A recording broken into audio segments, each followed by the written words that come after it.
Good morning, children. As a part of 6th standard history, the first chapter we have seen, that is history, time, source and evidence. And in that we learned the introduction of history. So the word history has been derived from the Greek word historia, which means the knowledge acquired through investigation, and history which describes us about the past happened events, past happened things. And in that even we have studied who is called historian, the person who studies about the past things and who describe about past things is considered historian, and Herodotus, Greek historian, is considered father of history, what we learned already. And even we learned, in order to understand the history, what are the important sources we have. So based on that, the history is divided into two: prehistory and history, what we studied. What is prehistory? Prehistory or prehistoric period means the period for which there are no written records. Understood? What is history? For which we have records, written records. So in case of prehistory, in order to know the past happened things, what actually helps us? That is archaeology. What is archaeology? It is a scientific study about the happened things. It is a scientific study about the excavated things. What is excavation also I have explained you. That is diggings. And archaeological department, the main duty of archaeological department is to conduct such excavations, and through such excavations, whatever they get out through such excavations, through that they will try to explain for which period actually those all belong to. And even I told you an example that up to 1922, Indians also did not know there was a great civilization which belonged to India. That was Indus Valley civilization, which is also called Harappan civilization. So that civilization was actually existed 5000 years ago. So through that we came to know there was a great civilization in our India which belonged to our country. So in such a way, the archaeology helps us to know about the prehistory. Then what about history? For which we have written records. So in that again we have divided the history into three: ancient, medieval, modern. And even we discussed in the previous class, that is difference between AD and BC. What is AD? That is Anno Domini. And also what is BC? Before Christ. The things which happened before the birth of great God, that is Jesus Christ, all those were described and those were kept in BC. And the things which actually happened after the birth of great God Jesus, those are all kept under AD. And this BC, historians renamed that BC as BCE, that is before Common Era, and this area as CE, Common Era. Understood? So in that way, we have seen the previous class.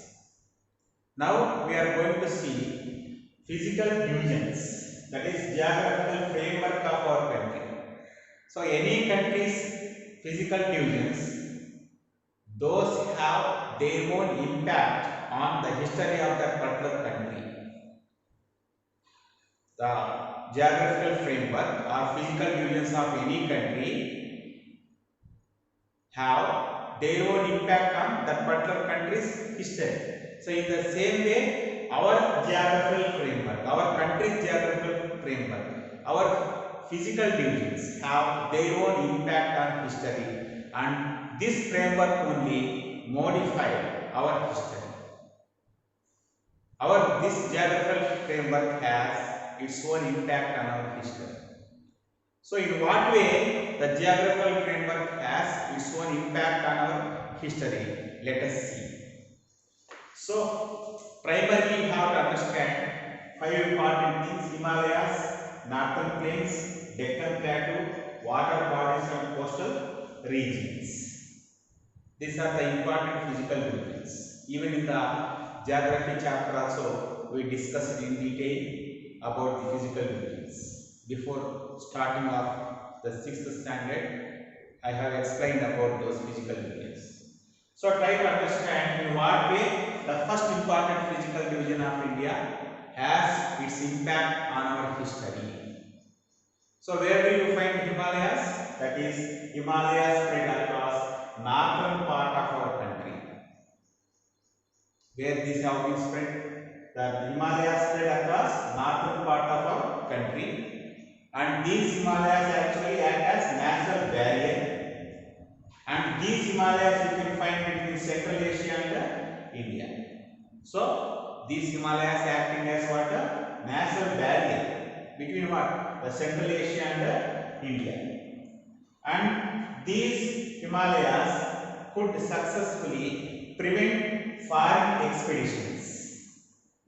So foreign expeditions in the sense, even though the foreigners, the people who are there to the north part of our country, even though they tried to invade, they tried to come into our country, but these Himalayas prevented them. It is not possible to go into our country. So in that way, these could successfully prevented the foreign expeditions. But there are some ways, there are some paths, there are some routes, little way is there between two mountains. Those are called passes. So you have to understand the definition of pass here. What is pass? PASS pass. Pass means a natural way, a natural path which is there between two mountains. Just take simple example. For example, this is a mountain, and another mountain also like this. So this mountain is not like this. There is no continuation like this, but there is a way between this mountain and this mountain. So this is the way. So through this way, the people who are there that side, they can easily come into this side. That is called pass. So what is pass? Pass is a natural, here I have a gap between two mountain ranges is called pass. So such type of passes you can find in the Himalayan mountains. Through such passes, some of our, who particularly some invaders, merchants, travelers, even some foreigners, all they entered into our country and they tried to know the history of our country, and they took away our culture and they tried to spread our culture in other parts of our country. Even some of the religions, Buddhism, Jainism, all those actually spread throughout the world because of these travelers. So we can take number of examples. Take for example Arabs who came into India through these passes. Muhammad Ghazni, Muhammad Ghori, before Delhi Sultans, they came to India through these passes. Huyan San, Pahyan, all these people entered into India. The people who belong to China, these people entered into India through these passes. So in that way, intermixture of culture actually took place because of these passes. So what we have understood. So in that way, did our history influenced by these particularly these people are coming. So because of this presence of these Himalayas only, our culture was in that way our culture was actually influenced. Our history was modified. So that what actually you have to understand. So this is the first important physical division, first important framework which has its own impact on our history. Just remember all these points. Now coming to the second important one. What is that? Northern plains. So where do you find northern plain? Northern plain is nothing, it's a fertile valley which is there between Indus and Ganga tributaries. Which tributaries? Indus which is also called Sindhu, Ganges which is also called Ganga. So between the tributaries of Ganga and also between the tributaries of Indus, this fertile valley spread across north, that is what, south part of Himalayas, nearly 2400 kilometers. Understood? So this northern plains, the fertile valley, and you can find early settlements. If you see the history of Aryans settled in this fertile plain. Like Mauryas, Guptas, Delhi Sultans, Mughals, they could establish their large kingdoms in this plain. Understood? So in that way, early settlements you can see, those people had their own farming as well as trading. All these happened, all this took place in this northern plains fertile valley. This is the second important physical division which had its own impact on our history. So you may think that in what way the framework actually has its own impact on history. So if these are not there, people no need to come, no need to settle there. As it is fertile, as it supports more agriculture as well as trading, so many people came and settled there and they started their own civilization. Understood? So this is the second important physical division. So try to understand the second important. Now coming to the Deccan Plateau. So where do you find Deccan Plateau? It is you can find Deccan Plateau in the southern India. Where do you find? Southern India.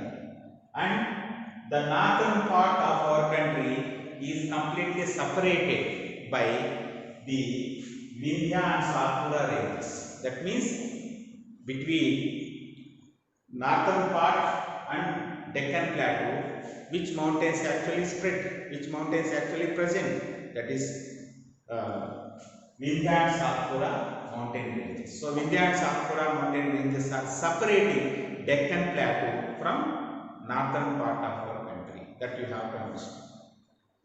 So whenever this part was separated from northern part, not only the great kingdoms like Mauryas, Guptas in the northern part, even you can find such great kingdoms in the southern part also. Those are Chalukyas, Rashtrakutas, Cholas, Pallavas, Shatavahanas. All these great dynasties emerged in the south part of our country, particularly in the Deccan Plateau. So in that way, our history was modified with the presence of Deccan Plateau. What you have to understand. So is there link? Is there a relation between this physical division and history? Yes, there is a relation. There is a relationship between this physical part, physical division, and our history, because in this part only the great rulers came and they could establish their kingdoms. They ruled these parts. So this is the third important part what we actually have to understand. Now coming to the water bodies and coastal regions. So if you see the physical division, particularly physical map of our country, what do you find in the east of our country? You find Bay of Bengal. What do you find in the south part? Indian Ocean. What do you find in the west part? That is Arabian Sea. How do these actually even influence our history? So these influenced our history, and how Himalayan mountains actually successfully prevented the foreign invasions from the north part of our country. In the same way, these actually stopped external attacks. External attacks. So in order to attack India, they have to come only through waterways, particularly Arabian Sea, Indian Ocean, and the Bay of Bengal. In that way, these all prevented the external attacks, stopped the external attacks, and these act as natural harbor. And one more important thing we have to observe. Because of the presence of these water bodies in the east as well as west as well as south side, what you have to understand, you can find natural harbors also. You have to know the difference between harbor and port. What is harbor? What is port? Harbor means the place where there is a possibility of staying ships. just you can stay, just you can stop your ship or boat in that place. That is harbor. What is port? Where there is facility of loading and unloading the goods which actually come to our country, which actually go to other countries. Where there is a facility of loading and unloading the goods. Such facility, if you find such facility, that is called port. And where there is a facility of just stopping the boats, just staying the boats, such facility you can find in harbor. So you can find such natural harbors both in the west as well as east in our country, and this facilitated trade. Because of the presence of this, we have trade with other countries. So in that way, you can see water bodies and coastal regions had its own impact on our history. So children, I hope you understood in what way our history was influenced by the great physical regions, particularly what are those? The Himalayas, Northern Plains, Deccan Plateau, water bodies and coastal regions. Understood? So based on this only, we are going to see some important questions. So try to understand those questions. And even if you have got textbooks, just open the first chapter of 6th standard and read that, and you can easily write all answers. Thank you. Yes, children, while explaining the first physical division, I did not tell the example. Just remember what is a pass. Pass means, I told you that a natural route across, a natural route across, pass means a natural route, or a gap between two mountains. Try to understand what is pass. A natural route across, or a gap between two mountains, and you can find this gap between two mountains. Even while explaining, I told you that so many foreign travelers, so many merchants, even some invaders, all these people came into our country through these passes, and they influenced our history. And what are the examples of these passes in our country? That is Khyber Pass, Bolan Pass, Shipkila Pass, Shipkila Pass, Bomidila Pass, Bomidila, Nachula Pass, Nachula. These are the examples for passes. Remember, what are the passes example? Khyber, Bolan, Shipkila, Nachula, Bomidila.